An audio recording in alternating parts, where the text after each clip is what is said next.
Avatar: The Last Airbender was an American animated TV show that ran from 2005 to 2008, and it was amazing. Whoever would have thought that Nickelodeon, a network otherwise best known for shows more akin to SpongeBob SquarePants, or The Fairly Odd Parents, or Drake and Josh, would produce an anime-inspired fantasy epic with a well-paced, overarching story that was actually able to end satisfyingly instead of either being compressed or cut way too short, or dragged out way too long. Like, can we take a second to just marvel at that? How often does that ever happen, especially on a network marketed primarily towards children? So, like what happens for seemingly anything with a recognizable name, in 2010 they decided that there should be a theatrical movie series based on the property. And because it was the era where every reboot was aiming to be the dark and edgy version of that property, this had to be given that treatment. This, of course, meant that it had to be live action, because for some reason a significant number of people still haven't realized that animation can be enjoyed by anyone other than children, and that it also had to be completely humorless, despite the comedy being one of the best elements of the original show.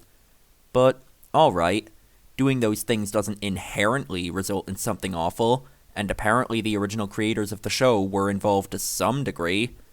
But then, you find out that it's directed by, of all people, M. Night Shyamalan, right in the middle of the low point of his career, where he just directed Lady in the Water and The Happening, and would proceed to direct After Earth and The Visit before he finally managed to regain some respect with Split.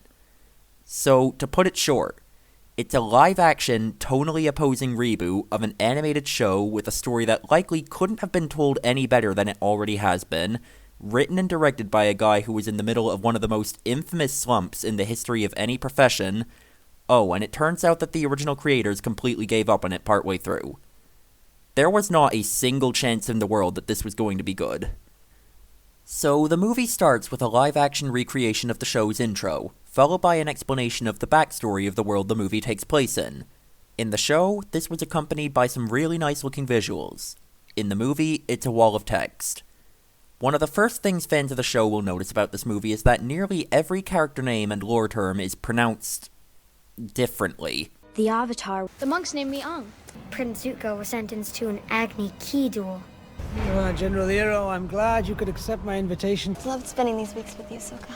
And these weren't slip-ups from the actors. In fact, the one time in the movie that a character did pronounce it the same way as the show was the slip-up.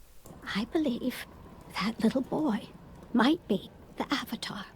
This was actually an intentional choice by the director. I think it's debatable whether an adaptation should be criticized based on how accurate it is to the source material, especially considering there are some fantastic movies out there that are famously inaccurate to whatever they're based on, but I do think that when something is changed, there should be a good reason for it.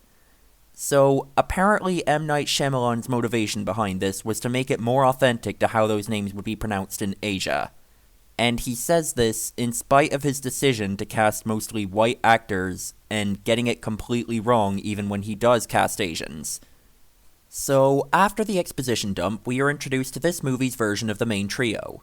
First is Katara, whose role in this movie is to provide narration in place for scenes that were cut out of the movie because they couldn't configure them for 3D in time for the movie's release, and also kind of provide emotional support once in a while, I think. Next is Sokka, who does absolutely nothing. I don't think he and Aang even exchange a single word in the entire runtime. And finally, Aang himself, whose character in this is confusing. I'll get into it more later. We're also pretty quickly introduced to Zuko and Iroh. They're probably the most faithfully adapted characters out of the main cast, but that wasn't exactly a difficult competition to win. The first 15 or so minutes of the movie are basically a somewhat condensed version of the first 2 episodes of the show. Katara and Sokka find Aang, Zuko captures Aang, Aang escapes, and Aang, Katara, and Sokka start making their way towards the Northern Water Tribe, with Zuko in pursuit. And there are a couple of more strange things that you start to notice. For one, the way it's shown, it feels like all of that takes place within an hour at most, even though I'm pretty sure it's supposed to be at least a full day to emulate the show. This is one of the less egregious examples, but passage of time is something this movie frequently has a lot of trouble communicating.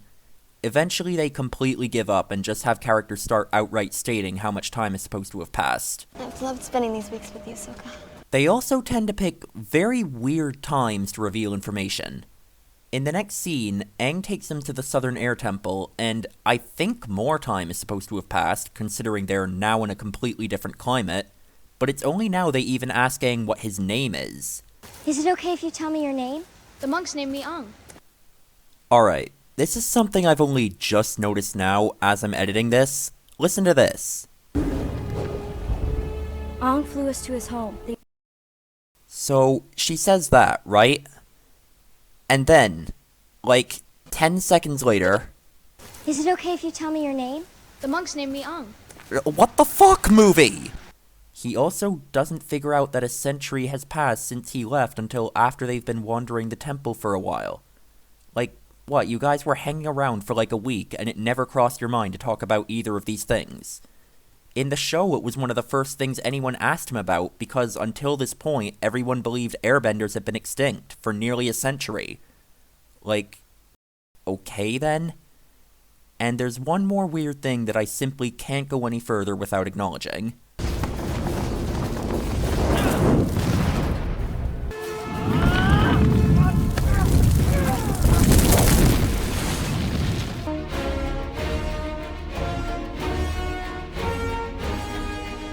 The bending in this movie, quite frankly, looks absolutely ridiculous. Yes, the idea of very particular movements was a thing in the show, but the way it worked was while you were bending, every movement of the body did something. You didn't have to have a group of 6 guys go through a full dance sequence in order to move a single rock about 5 feet. And it's all very slow for some reason, so it would look awkward even if that weren't the case. Another pretty bizarre change they made to the rules of bending in this movie was they really underpowered the villains, to the point where you have to question why they pose a threat to anyone. In the show, they don't give you any reason to question it. Earthbenders can't bend without access to minerals, and waterbenders can't bend without access to water. The Fire Nation took advantage of both of these weaknesses. Airbenders don't really have a similarly exploitable weakness, but they're practically extinct, because it's established that every 100 years, there's an event known as Sozin's Comet that greatly powers up firebenders, and the Fire Nation took advantage of the previous occurrence of that event to genocide the air nomads. The firebenders also don't have an easily exploitable weakness. They can create fire as long as they have a significant heat source to draw from, and they have the sun pretty much anywhere they go. The only times they're shown to have a similar weakness are during solar eclipses, a pretty rare event, I might add, and when they're in a specially made chamber specifically designed to prevent any penetration of heat. In the movie, firebenders can't bend unless there's already a fire lit in close proximity to them. So literally, all the other nations have to do to repel their attacks is douse a few flames, which really should be pretty easy to do when you're capable of controlling water. They don't do this, of course, because a movie has to happen, but then they acknowledge that they could do it, and they continue to proceed not to, for some reason. As many fires in this city should be put out as possible when the alarm sounds. We want to minimize their bender sources. They're straight up acknowledging it. They're acknowledging that, like, the firebenders are just useless in this version, but somehow they've taken over. He must have just not been aware of power wars. Oh, and you can bet the Fire Nation doesn't take any precautions against their opponents either. So anyway, during the whole thing at the Southern Air Temple, Aang enters the Avatar state, which is a thing from the show that in the movie they didn't really introduce before now, and he enters the Spirit World, a thing from the show that they've decided to introduce way early because in the movie they cut out the part of the story where the show introduced it.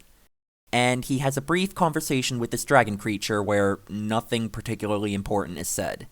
He kind of just goes, "Oh, the Avatar, you've returned. Cool." Then Aang just backs out of it. And that's pretty much what all of Aang's scenes are like for the rest of the movie.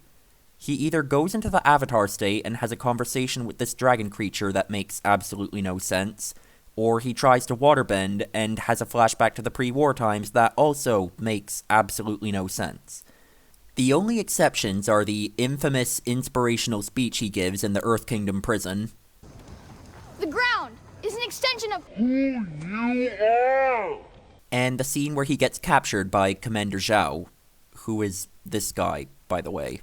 In the show, there's a whole setup where he and Zuko develop a very unfriendly rivalry over trying to capture the Avatar first. In the movie, he kind of just shows up, and then gets rescued by the Blue Spirit. There's a number of things that bother me about this whole sequence, and they may seem kind of small, but I want to talk about them anyway. Firstly, what the fuck is this thing, and why is it in this Fire Nation prison? Secondly, this shot being how we're introduced to Ozai, who, for those that don't know, is the main villain of the entire series. Like, wow, what an interesting way to introduce such an important character. I didn't even realize who it was supposed to be until pretty much the end of the scene. And my son. Oh wait, is that meant to be Ozai? What? What an interesting shot to introduce your main villain in. Terribly set up. And to make it even more confusing, later on there's a scene where they're hiding his face, the same way they do for most of the show, except we already saw his face earlier, so what's the point? Finally, there's the whole part where after the Blue Spirit saves Aang, he finds out that it was Zuko all along, and after that he just immediately leaves. In the show, they have an exchange there, and it was actually a pretty important moment for their characters. And in the movie adaptation, they just cut it out. Why? So, believe it or not, we're nearly at the climax of the movie now, where the main trio reaches the Northern Water Tribe and have to fend off a large-scale attack from the Fire Nation.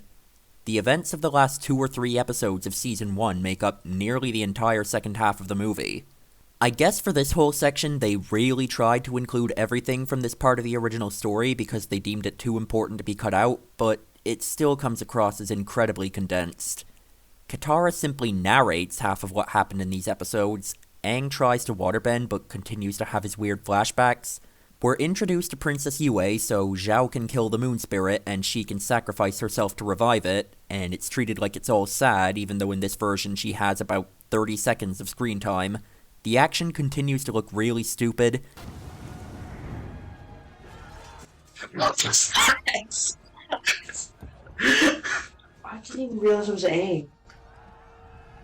Like, was that meant to be funny, or what was that? And Aang has one more talk with the dragon, who berates him for not accepting the responsibility for the deaths of his people, or something, even though it really wasn't his responsibility. And then he has one more flashback, but now he can waterbend? Like, I don't know. Aang's character in this movie makes no sense. Then, the final scene in this movie is a tease for a sequel. It's pretty much a recreation of the final scene from the first season of the show, the only major difference being that they chose not to introduce Sozin's Comet until now, and they say it will return in 3 years, rather than the less than 1 year they have in the show. I assume this was to excuse the fact that the younger actors would probably age noticeably during the amount of time it would take to adapt the rest of the series. I don't have any critical point to make about this, I just think it's kind of funny that he says 3 more years, despite there being only 2 more seasons of the show to adapt. My guess is they were going to do a Book 3, Part 1, and Part 2, just because that became the trendy thing to do after Harry Potter did it. Unfortunately, we'll never find out, because the sequels obviously never happened. This movie was a critical flop, and was probably a huge financial disappointment as well.